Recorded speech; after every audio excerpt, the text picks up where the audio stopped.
evening, friends of the inner sanctum. This is your host to welcome you through the portals of the squeaking door for another delightfully horrible half hour with a delicious assortment of obnoxious people. Friends, I've just come from a formal dinner that was given by the Society for the Prevention of People to raise money to buy a blood bank for toothless vampires. All the gay ghouls in town were there. And for the first course, they served an ectoplasm salad with astral dressing. But the best part of the evening was the entertainment. They had a ballet of dancing skeletons doing a rumba to the beat of their own bones. It made everybody grin from ear to ear. Wouldn't you have liked to have been there?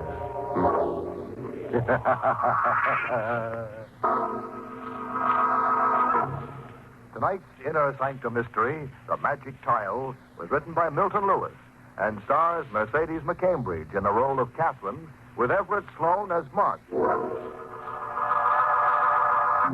All right, friends. Let's get dreadful. Now, remember, don't scream back at the radio. It won't do you any good. All set.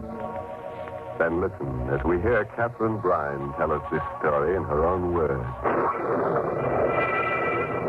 A flash of lightning, like a giant white electric light, lit up the sky that night as I went up the walk. And Brine Mansion looked like a huge gabled tomb standing there on the hill, its towers, two huge skeleton arms, stretching up into the black, sullen sky. For a moment I wanted to run as far and as fast as I could from this house where I was born. And I wish now that I had. But much as I hated it, I had come back. Not because I lived there, not because I wanted to be there, but because in this house I should find out if I was going to live or if I was going to die.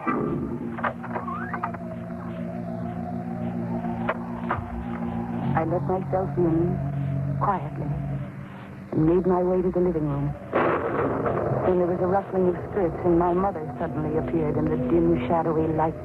Cassie, dear. Hello, Mother. You're so late, I was becoming worried. Oh? Was my stepfather worried, too? Why, yes, dear. Mark is still up. Here, you've got to take your coat off. It's so through. No, don't you touch me. Cassie, darling. And don't start sniveling over me again, Mother. I can't stand it. I was just trying to help Yes, you. you're always trying to help me, aren't you? Why didn't you think of helping me before you married that man upstairs? No. You're such a pretty woman, Mother. You couldn't possibly be without a husband. What would people say? Catherine, please, you can't go on like this. No, I can't. I can't go on very much longer without destroying myself. You mustn't say such things. And why not? It would make you and Mark very happy if I should die, wouldn't it, Catherine? Nobody in this house wants me to go on living. Good evening, Catherine. Mark, I didn't know you were here. I'm aware of that. I heard you. Mark, she didn't mean it. She didn't mean a word of it. Oh, but I did. And now that you're both here, there's something that I've got to find out. Tonight. It's very important. What is it? 10 years ago, my father died. Catherine, we can't discuss that now. We've got to. I've got to know certain things. Why? Because if I don't, something dreadful might happen to me. Now, Catherine, you're exaggerating. Dr. Wells doesn't think so. I've been going to him for months now.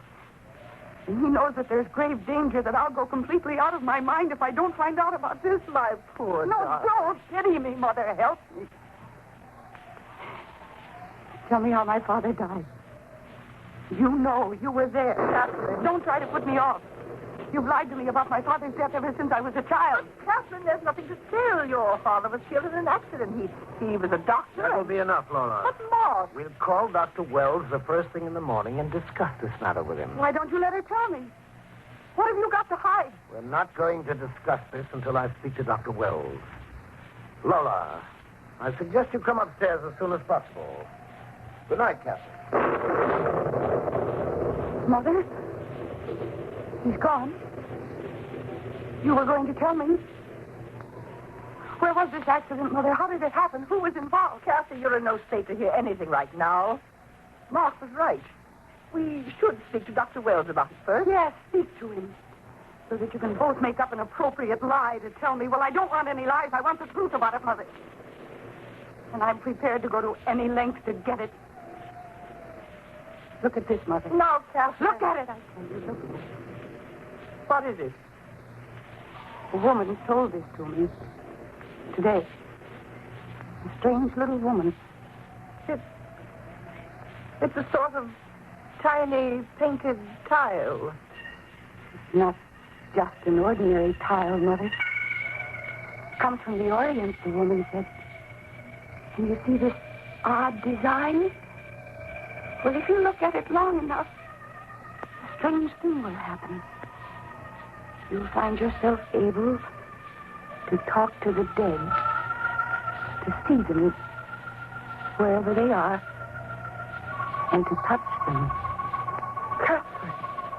And I'm going to talk to my father. You can't be serious.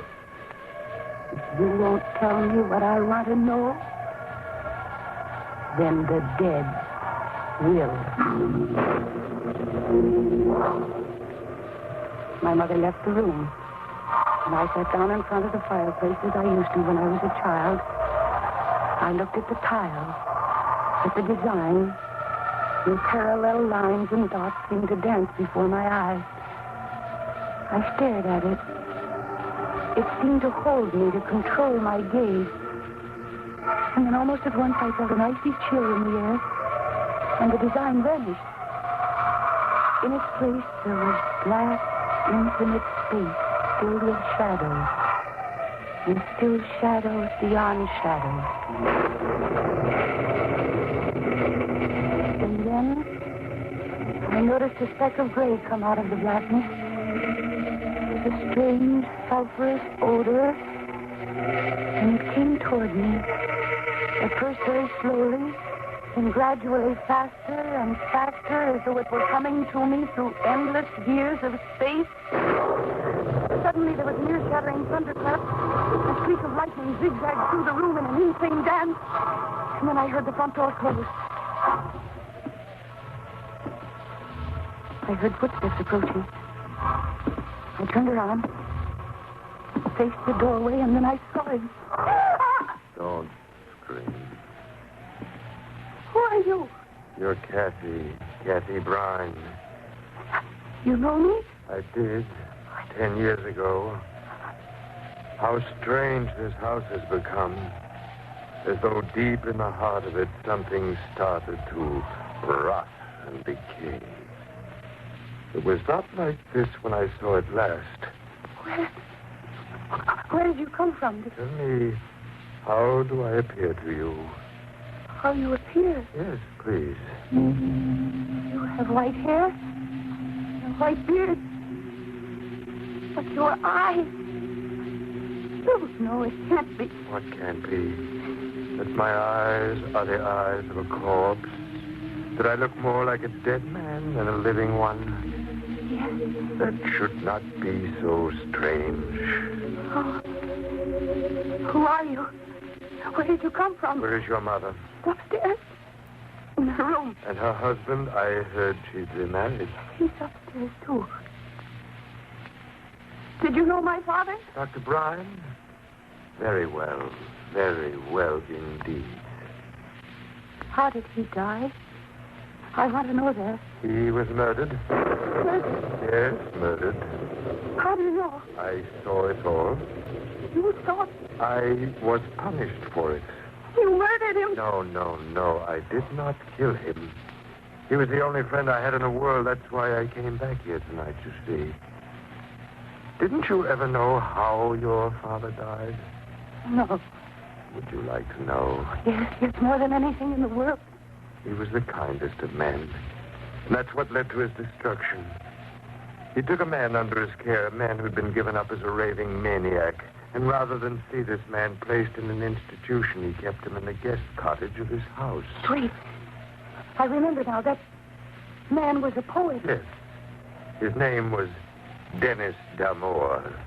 Your father believed this man was a great poet and struggled to save him. Did this man murder my father? No. One evening, when your father came in to treat D'Amour, there was a third man in the darkened cottage. This man leaped at your father and drove a knife into his back. The poor madman, frightened, ran over the countryside until he was caught by the police. And he was charged with the murder of your father. You said that you saw all of this. I did. Then you're the madman, Dennis D'Amour.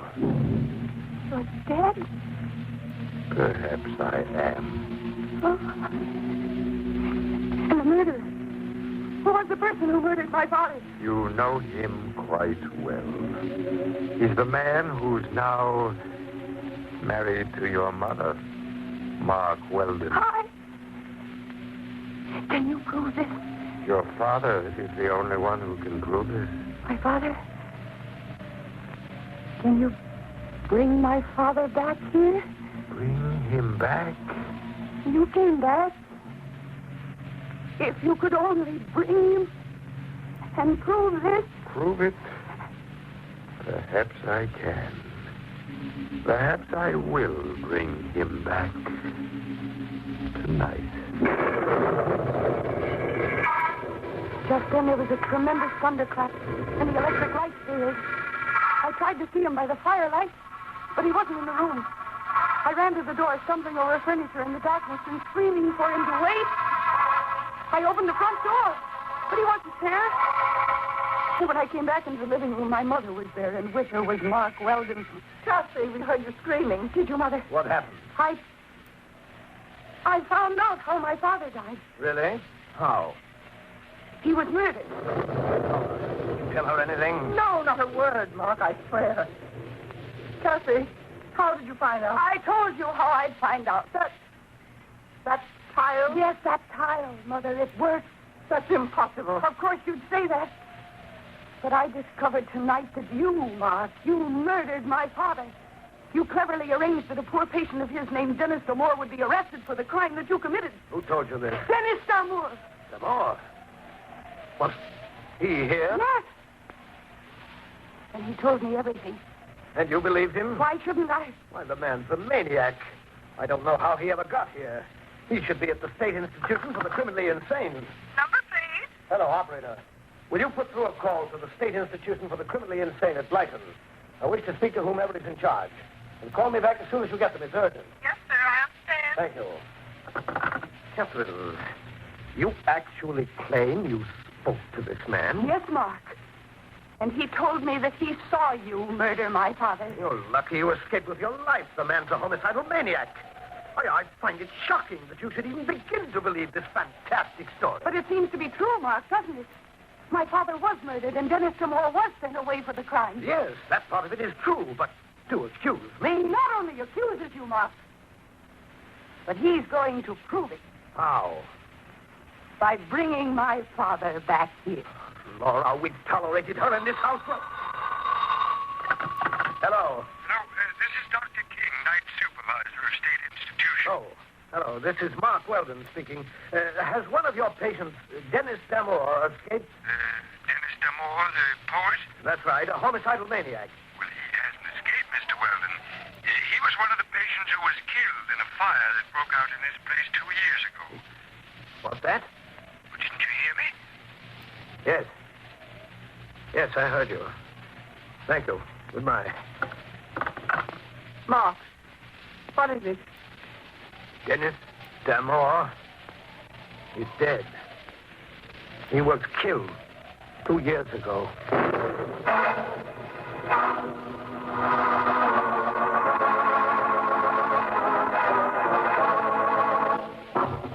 Well, friends, how'd you like to have a little Chinese tile that can produce dead men for you?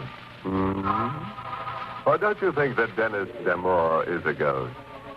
Maybe you think he's just an old pop-eyed poltergeist.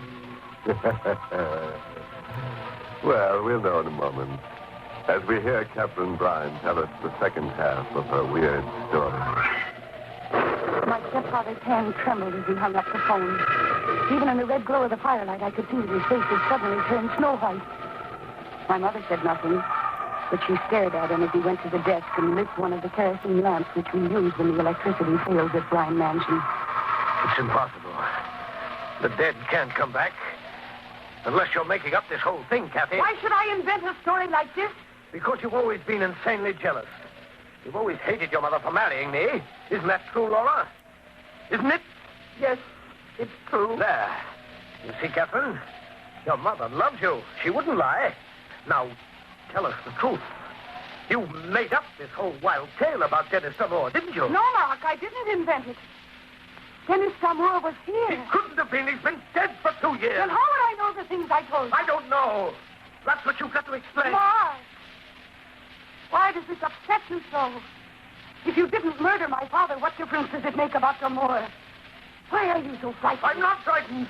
I'm just determined to get to the bottom of this thing. What was that? Just the thunder, Mark.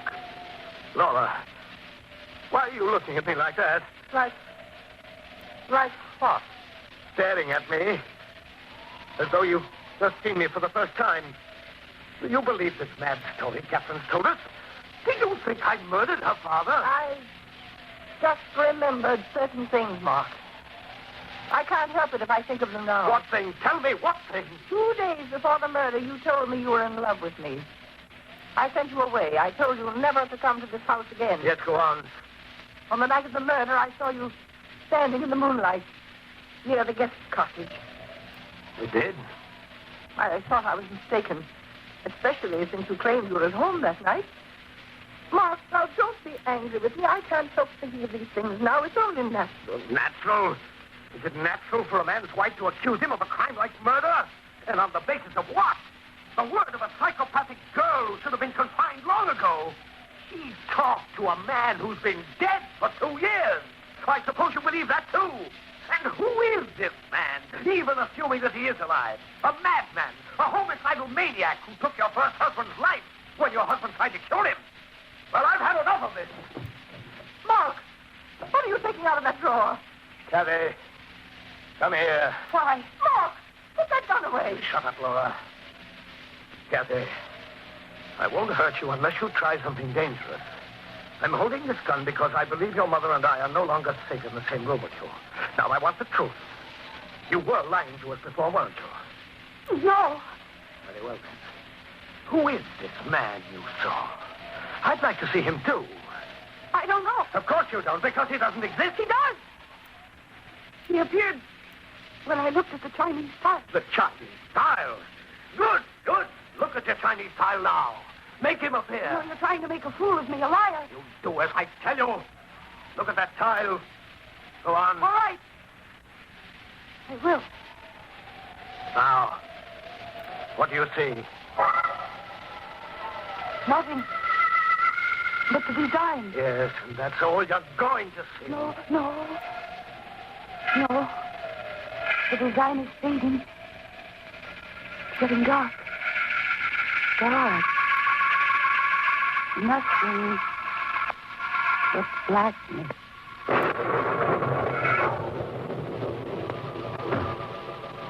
Mark, I heard the front door. Someone just came in. Yes. Those footsteps. That's just how he came in the last time. Perhaps, but I doubt it. Good evening. Oh, it is D'Amour. Do you remember me, Laura? Yes. You've changed a great deal, but it is you. Mr. Weldon, it's been 10 years since I've seen you. D'Amour. Then you're not dead. There must have been some mistake when I identified you. Not dead. You escaped. Someone must have been identified instead of you. That's the only explanation. It depends on what you choose to believe, Mr. Weldon. I brought a guest with me. My father. That's Brian. I'm sure you know these people quite well. Of course you do. What's he saying? He's talking to my father. That's right, Kathy. Unfortunately, you cannot see him. But he is here. Aren't you, Doctor? D'Amour, what are you up to? What do you think? If you come back here to make trouble... Trouble? No. I've come back because someone wanted to know the truth. And I brought the doctor back for the same reason. Doctor, Before these others, I want you to tell us who murdered you. Who murdered you? Look! You shot him! Yes. Why? Why? He's dangerous. A maniac. That's not the reason. It's because you murdered my father and you didn't want us to know. All right, Kathy. I did kill him. Mark! It doesn't make any difference now. This maniac has planted the suspicion in your minds. You would have found out sooner or later. Mark! Yes, I killed him. For you, Laura. I loved you. That's over now. It's been over for a long time. I know what to do now, and it's going to be very simple, thanks to our friend lying there. What are you going to do? Don't you know, Laura? It's so simple.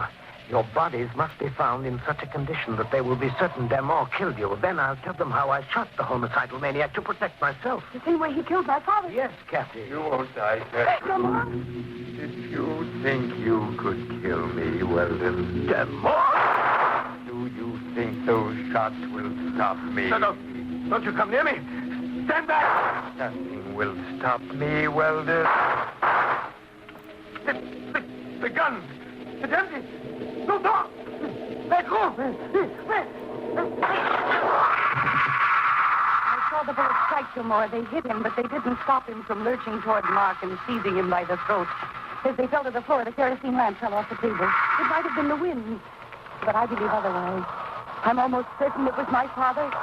And then in a moment, the drapes were on fire and the whole place was blazing. I screamed to my mother to leave, and she ran with me out of the blazing building, out into the storm that raged outside.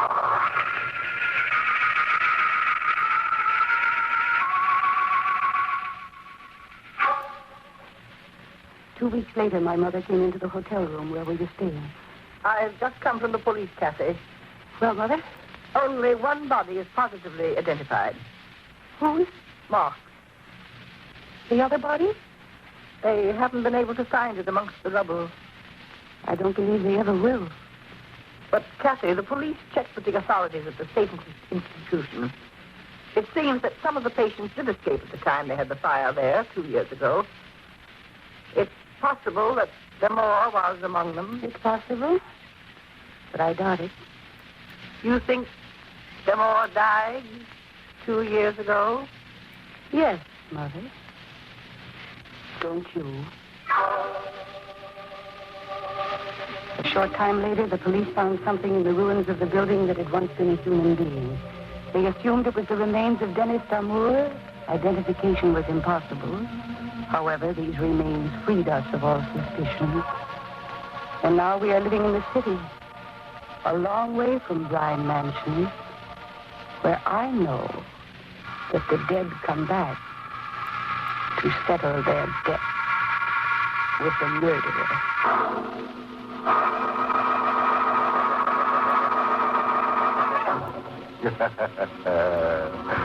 Well, friends, I guess you've met ghosts before, but I'm sure this is the first time you've ever met a crazy spook. Or don't you think Dennis Damore was a ghost? Well, you know, there's only one way to find out if ghosts really exist. Just ask one to haunt you sometime. And that, of course, brings us to the moral of this story, which is taken from the gibberings of Graveyard, the wise old lunatic who said, if you wake up screaming in the middle of the night, close the window, don't bother the neighbors.